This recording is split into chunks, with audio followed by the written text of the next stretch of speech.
Hello everyone, good morning to everyone. आज हम पढ़ रहे हैं index 21, the effect of change in foreign exchange rates के ऊपर। ये लेक्चर थोड़ा लंबा हो सकता है क्योंकि हम इसके अंदर बेसिकली कवर कर लेंगे अपने ट्रांजैक्शन, अपने मतलब चीज़ों को, और प्रैक्टिकल इम्प्लीमेंटेशन उसका आगे पढ़ेंगे, और सब मतलब क्वेश्चनिंग वगैरह भी करेंगे। और इसका practical implementation and theoretical point, theoretical दोनों चीज़ें पढ़ेंगे। तो हम शुरू करते हैं इंडेक्स 21। इसका जो नाम है वो है effect of change in foreign exchange rates.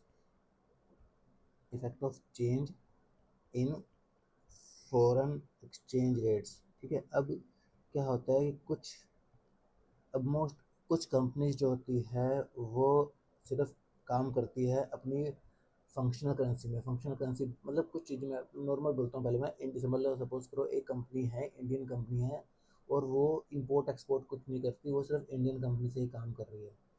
मतलब इंपोर्ट एक्सपोर्ट कुछ नहीं कर रही, वो इंडियन का इंडियन इंडियन इंडियन इंडियन मतलब इंडिया में ही अपना सारा सेल परचेज करती है, और वो सारा कुछ करती है, तो वो उसके ऊपर ये एस लगेगा, इंडेक्स लगेगा नहीं। लेकिन अगर कोई कंपनी जो फॉरेन करेंसी में ट्रांजैक्शंस करती है या फिर फॉरेन ऑपरेशंस है उसकी बाहर।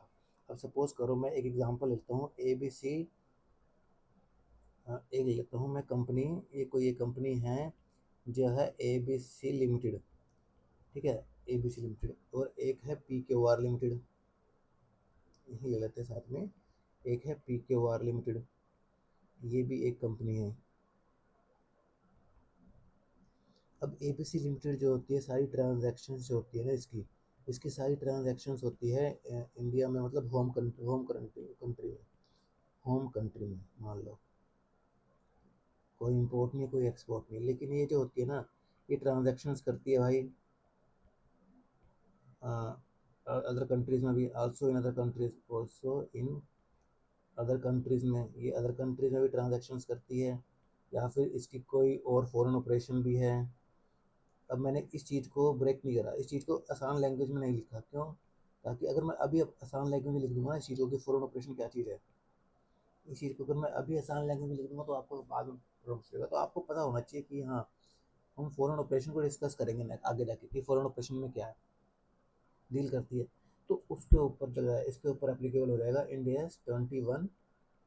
अगर वो इंडियन अकाउंटिंग सॉरी अगर वो इसके इंडियस को फॉलो करती है। अकाउंटिंग स्टैंडर्ड के बारे में बात नहीं कर रहे गैप के बारे में, ये इंडियस के बारे में होती है। ठीक है, मोस्टली ज़्यादातर सेम ही होता है। कुछ कार्व आउट हो जाते हैं बस, और कुछ नहीं होता। कार्विन कार्व आउट भी नहीं बोल सकते उस चीज़ को, जो मैंने कार्विन कार्व आउट वर्ड करा, कुछ बोल लो उसके अंदर कुछ चीज़ एप्लीकेबल है इस चीज़ से, उस चीज़ में नहीं है, उसका उसका भी डिस्टिंग्विशमेंट हम एंड में दे देंगे कि ए एस में अगर होता तो कैसे होता, और इंडियस में तो कैसे है। ठीक है। अब इसके अंदर अगर मैं बात करूँ आप लोगों से, तो आप लोगों को ना इसमें कुछ ऐसे ऐसे वर्ड्स आएंगे जो आप लोगों को कहोगे कि यार ये क्या चीज़ है। पहला देखो, पहला ही हमने बात कर ली फॉरेन ऑपरेशन की। फॉरेन ऑपरेशन थोड़ी राइटिंग वगैरह में हो सकता है। फॉरेन ऑपरेशन आ गया, फॉरेन करेंसी ट्रांजैक्शंस आ गया।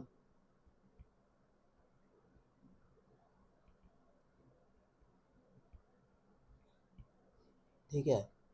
और ट्रांसलेट फाइनेंशियल स्टेटमेंट आ गया, ट्रांसलेट आ गया, ट्रांसलेट फाइनेंशियल स्टेटमेंट एक वर्ड आ जाता है, जो थोड़ा बहुत आपको लगेंगे। प्रेजेंटेशन करेंसी आ जाती है।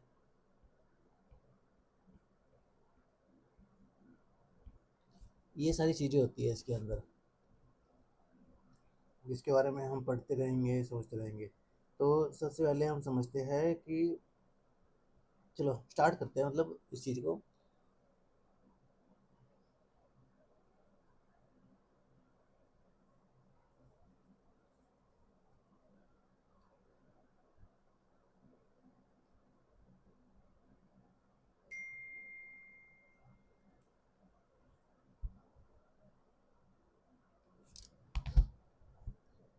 ठीक है, हम सबसे पहले शुरू करते हैं फॉरेन ऑपरेशन के बारे में। फॉरेन करेंसी ट्रांजैक्शंस कुछ नहीं है। फॉरेन करेंसी ट्रांजैक्शन नॉर्मल होती है अगर हमारी कंपनी कोई भी सेल परचेज या फिर कुछ भी करती है आउटसाइड कंट्री से, मतलब होम कंट्री से बाहर से, और वो उस कंट्री के अंदर नहीं होती। अब पहले फंक्शनल करेंसी भी होती है, एक वर्ड इसमें एक और भी आता है, फंक्शनल करेंसी। हाँ, फंक्शनल करेंसी।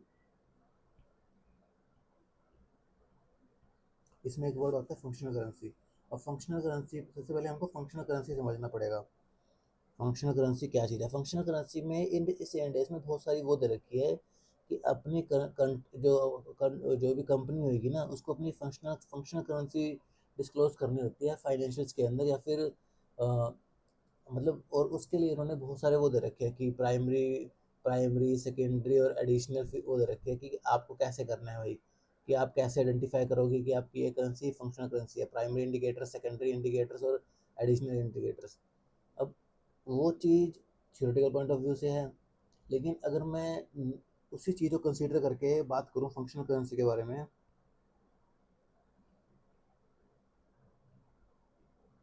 तो मैंने ना उसको बना रखा है एक टॉपिक।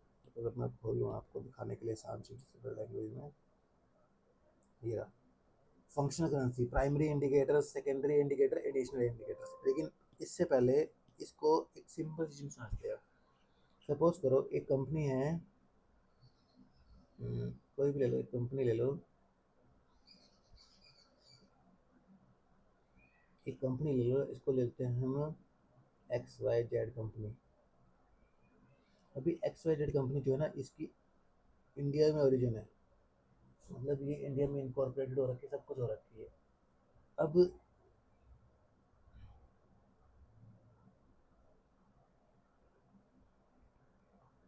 अब ये क्या करती है, ये ना इंपोर्ट करती है कुछ, कुछ एक्सपोर्ट करती है, इंडिया में सेल करती है, इंडिया से ही परचेज करती है।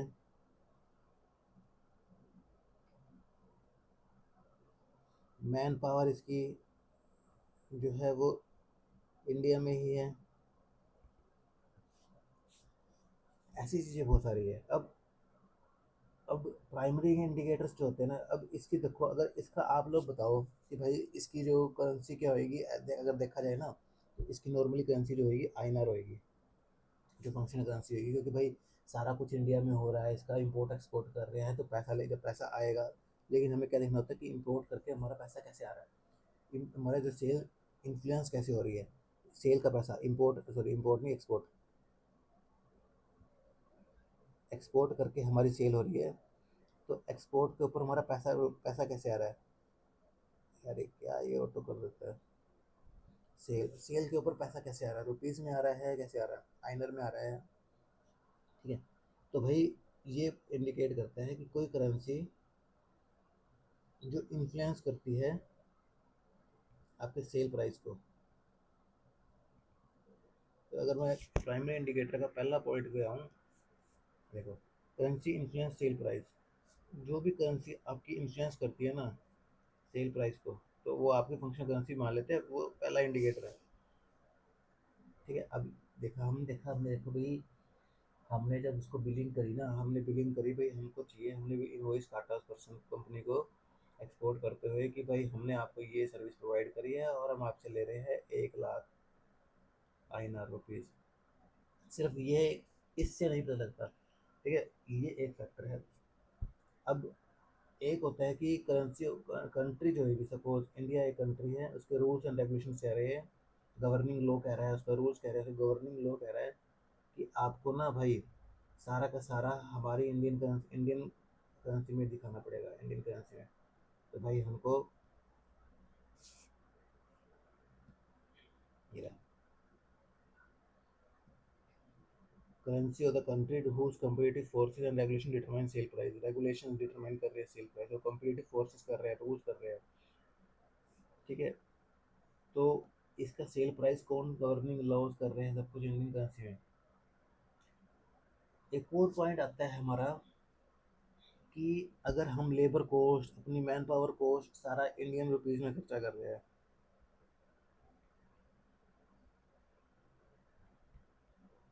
सारा इंडियन रुपीज़ में, सारा इसी करेंसी में कर रहे हैं, इंडियन रुपीज़ में बता रहा हूँ कि योगी कंपनी इंडिया में है, इंडियन रुपीज़ में कर रहे हैं, इंडियन करेंसी में कर रहे हैं, तो इसकी फंक्शनल करेंसी भी आईएनआर होगी।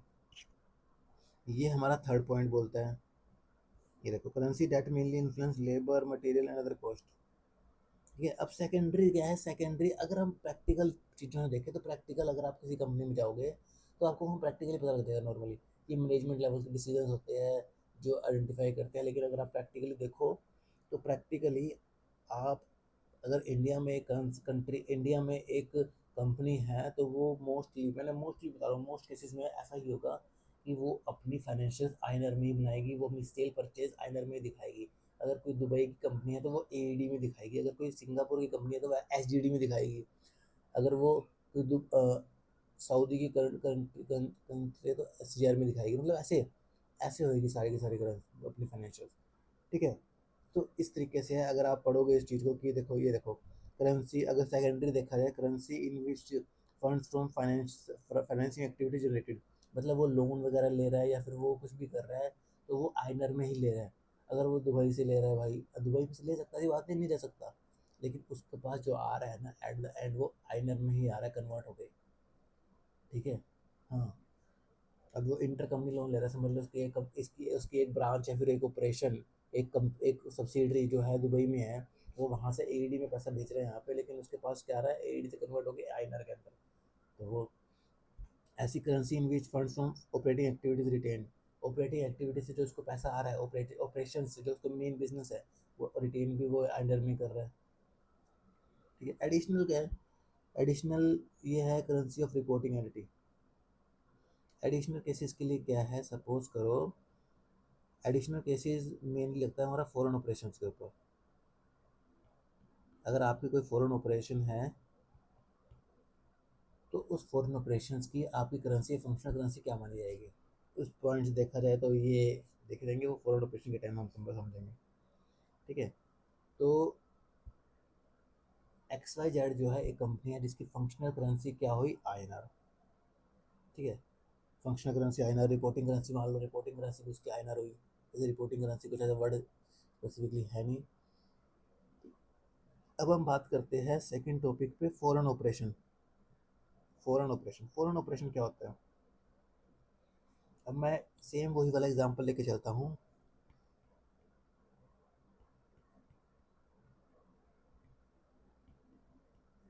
फॉरेन ऑपरेशन के लिए तो सेम हम कंपनी बनाएंगे अपनी, वही एक्स वाई जेड कंपनी है जो इंडिया में है और इसकी फंक्शनल करेंसी भी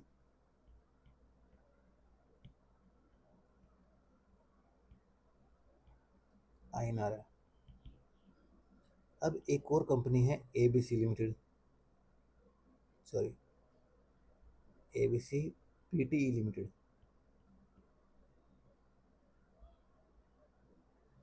ये कंपनी जो है सिंगापुर की भाई, अरे ये कैसे आ गया, अरे ये क्या हो रहा है।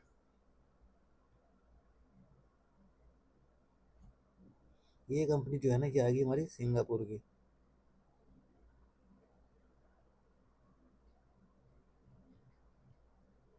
ये सिंगापुर की कंपनी है, सिंगापुर में रजिस्टर वगैरह सब कुछ है अपना। लेकिन ये जो है ना, इनके बीच में एक रिलेशन है। क्या रिलेशन है भाई, सब्सिडरी है, ब्रांच है, जॉइंट वेंचर है, एसोसिएट है।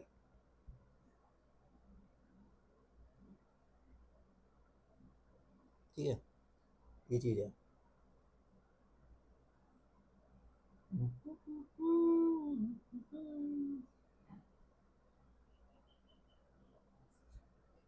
और ये किसकी है, इसकी इसकी। और ये हमारी होगी रिपोर्टिंग एंटिटी।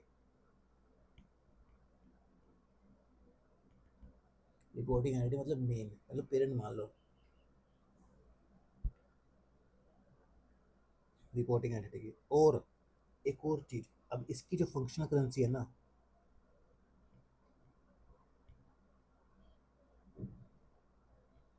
वो डिफर्स है फ्रॉम रिपोर्टिंग एंटिटी से।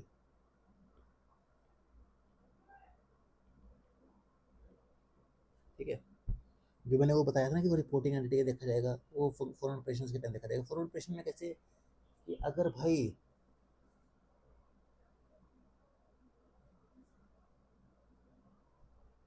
अगर इसकी करेंसी अगर सेम हो जाएगी ना तो उसको फॉरेन ऑपरेशन कहा ही नहीं जाएगा, उसको कहा जाएगा एक्सपेंशन। कि वो एक एक्सपेंशन कराया गया भाई हमारी ब्रांच का वहाँ पे बिजनेस। अब उसका देखो उसका एक्सपेंशन हो गया। सपोज करो मैं कह दूँ कि भाई इसकी एबीसी पीटी लिमिटेड की जो फंक्शनल करेंसी है ना वो भी आईएनआर ही है। क्यों? इसके लिए एडिशनल पॉइंट दिए गए हैं कि एडिशनल पॉइंट चेक करने पड़ेंगे हमको। एडिशनल पॉइंट में आया, एडिशनल पॉइंट कहते हैं कि अब सपोज लो करो आपने पी के आर लिमिटेड को ओपन करा है, सॉरी पी के आर पीटी लिमिटेड को आपने ओपन करा है, लेकिन वो एक्सपेंशन है। क्यों? क्योंकि वो उसका उसका जितना भी फंड्स इन फंड्स आउट हो रहा है ना वो डिपेंड करता है अपना एबीसी लिमिटेड के ऊपर। ठीक है। और जो भी वो गुड्स लेता है सारे के सारे गुड्स उसके पास जो आते हैं वो एबीसी लिमिटेड से आते हैं। वो वहाँ पे कोई बिजनेस ही नहीं कर रहा अपना, मतलब कोई परचेज नहीं हो रहा, वो एबीसी लिमिटेड से गुड्स लेता है और अपना वहाँ बेच देता है। वहाँ से जो उसको पैसे आते हैं वो आगे एबीसी लिमिटेड को दे देता है। ठीक है। Receipt of goods from reporting entity and sends funds to the reporting entity. Expansion of reporting entity एक तरीके से एक्सपेंशन ही है वो, रिपोर्टिंग एंटिटी का साफ साफ दिख रहा है। उसको कोई भी फंड्स इन फंड्स आउट करना होता है वो अपना रिपोर्टिंग एंटिटी से लेता है, कोई भी लोन लेना हो रिपोर्टिंग एंटिटी से लेता है। उसकी ट्रांजैक्शन जो है ना रिपोर्टिंग एंटिटी से ज़्यादा हो रही है एज कम्पेयर। ठीक है। ऐसे मतलब समझ करो सोचो। अ, हम है ना एक मैं एक एग्जांपल ले रहा हूँ कि मैं एक एग्जांपल ले रहा हूँ कि मेरे ना यार ये क्या हो रहा है। मैं एक एग्जांपल ले रहा हूँ कि मेरा 100 रुपीज़ की परचेज करता हूँ मैं, 100 में से 80 की परचेज तो मैं भाई अपनी रिपोर्टिंग एंटिटी से करता हूँ। 220 की परचेज मैं अपने यहाँ से कर लेता हूँ। तो अब भी मेरी मोस्ट ऑफ दी परचेज ये मतलब यहाँ से मतलब सिंगापुर से, ठीक है, एच डी लिख रहा हूँ मैं सिंगापुर को, यहाँ से कर लेता हूँ। तो अभी हमारी most of the purchase high transaction of purchase जो हो रही है अपनी रिपोर्टिंग एंटिटी से हो रही है, तो अभी वो एक तरीके से एक्सपेंशन ही है। ठीक है। तो transaction with reporting entity are high and low foreign operation, foreign operation बहुत लो है। तो अभी वो एक तरीके से एक्सपेंशन है, तब उसकी फंक्शनल करेंसी आईएनआर ही बोली जाएगी। मतलब पी के ओवर लिमिटेड की उस केस में पी के ओवर लिमिटेड की जो पी के ओ सॉरी एबीसी पीटी लिमिटेड बोल रहा हूँ, एबीसी पीटी लिमिटेड की जो हमारी फंक्शनल करेंसी उस केस में हमारी आइनर हो जाएगी और वो फॉरेन ऑपरेशंस नहीं होगी। तो फॉरेन ऑपरेशंस के अंदर क्या होना चाहिए, एक तो फंक्शनल करेंसी जो है ना उसकी वो डिफर होनी चाहिए रिपोर्टिंग एंटिटी से, और वो फॉरेन में होनी, मतलब सिंपल सी बात है। या फिर functional currency differ from reporting entity और कंट्री कंट्री भी डिफर होनी चाहिए भाई। ठीक है।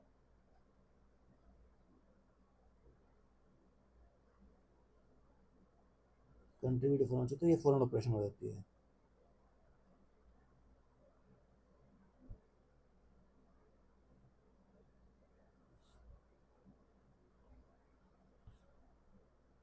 तब हम कह सकते हैं कि फॉरेन ऑपरेशन है।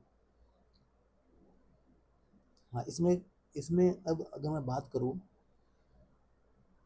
आगे जाओगे ना तब, आगे जाओगे तब तो दो वर्ड्स और आएंगे जिसको मैं यहाँ लिख देता हूँ अभी, जो आपको थोड़े से कंफ्यूजिंग है, ये सबको बहुत कंफ्यूज लगते हैं। मोनेटरी आइटम्स और नॉन मोनेटरी आइटम्स।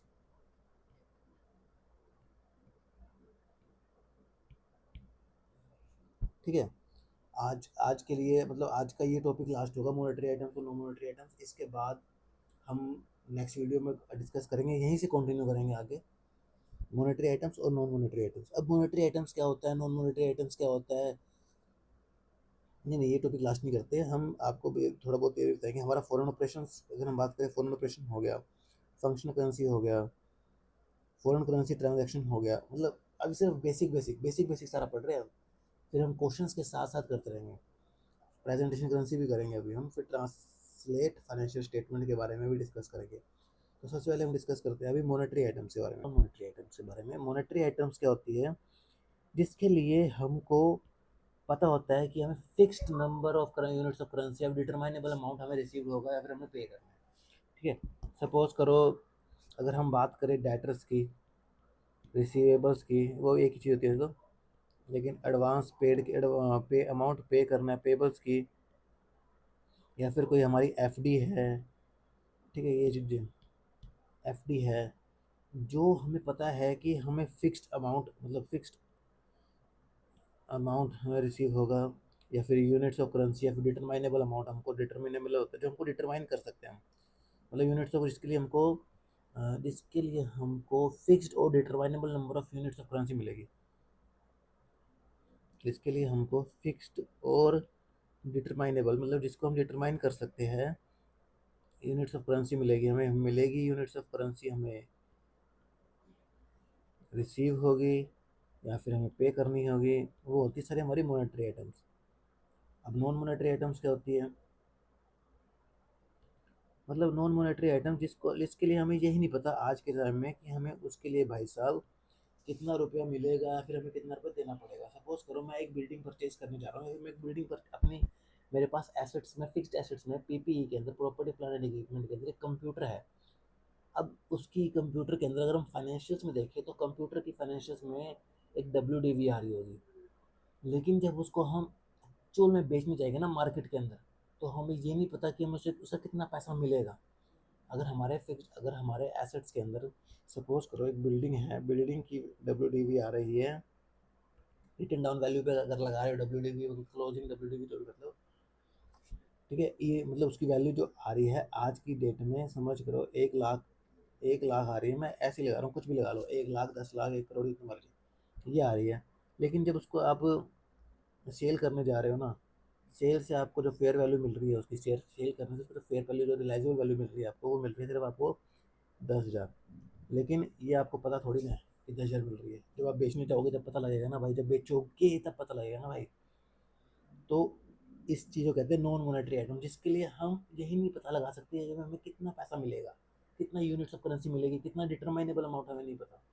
बिल्डिंग होगी। अब एफडी है, एफडी अगर आपकी 5 लाख की है, अगर आप अर्ली एग्जिट करोगे तो आपको पता होगा अर्ली एग्जिट करने पे आपका 1% या 2% से बैंक चार्ज करेगा। भाई 5 लाख की है, 4.5 लाख तो मिलेंगे ही हमको। नहीं तो अगर आप बैंक बैलेंस है, आपको पे करना है, मतलब आपको डिटरमाइनेबल अमाउंट है, तो ये सारी मॉनेटरी आइटम होगी।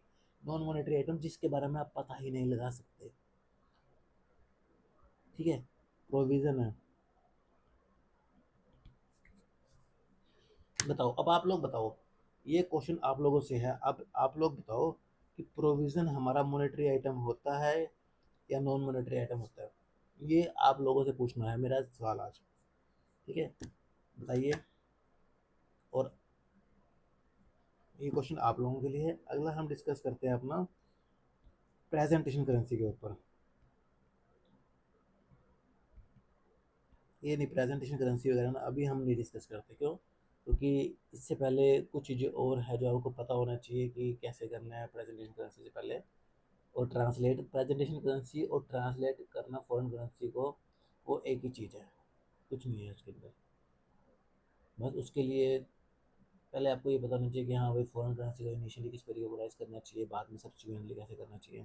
तो अगर आपको ये वीडियो अच्छी लगती है और आपको कुछ भी लर्निंग मिल रही है, आपको कुछ एक्स्ट्रा पता है, आप कमेंट करो, हमारे साथ शेयर करो, हम उसके ऊपर डिस्कशन करेंगे, उसके ऊपर और डीप में जाएंगे, ठीक है।